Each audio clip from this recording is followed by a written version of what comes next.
Russia is making your European flight more expensive. Since Russia's invasion of Ukraine, it's become more difficult to fly in Europe, with the two biggest countries by land area in the continent, Russia and Ukraine, now blocked off to air travel, along with the 13th biggest country, Belarus. European air carriers have had to scramble to reroute flights. Now, that Helsinki to Tokyo flight that used to cross through Russia must go over the North Pole, and direct flights between Europe and Asia, in general, have become less common and more expensive. Many European airlines must now travel through the Middle East to avoid Russian airspace. This, however, doesn't mean that only long-haul flights are impacted. Let's first look at a map of rerouted plane routes across European countries according to Eurocontrol. We see several key areas to highlight. For the Caucasus, this war has made it much harder to visit Europe, as flights now must go through Turkey in a less direct route than over Russia and Ukraine.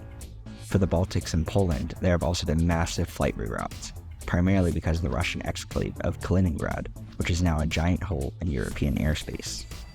Still, many regions have seen their air traffic significantly increase after rerouting.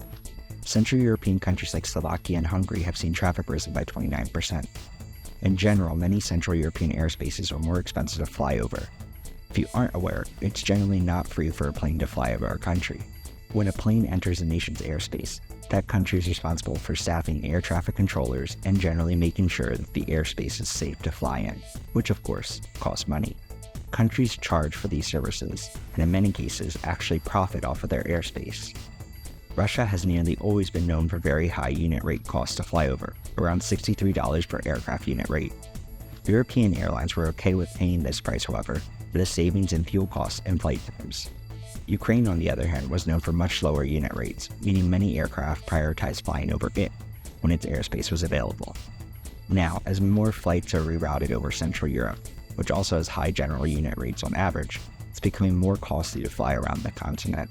This is exacerbated further when looking at airspace closures due to increased military air activity in the EU. With increased security threats to NATO airspace, many countries are closing down civilian air traffic routes more to conduct military exercises. In June 2023, during the start of the busy European summer traffic season, civilian air travel was restricted over much of northern Germany and parts of the Netherlands and Denmark. From London to Frankfurt, over 800 flights had to be rerouted to avoid the closed-off airspace. This is not limited to one event, and increasingly military flyovers and air training across Europe make it harder for pilots to find accessible, cheap routes to fly. Of course, one last major issue causing flight tickets to rise is an increase in jet fuel prices. With Russia's invasion of Ukraine, jet fuel costs have skyrocketed by nearly 65% more at their peak price in June 2022 versus February before the war. While these costs are of course made up of many factors, Russia's invasion of Ukraine and sanctions against Russia clearly had a significant impact. So what do you think?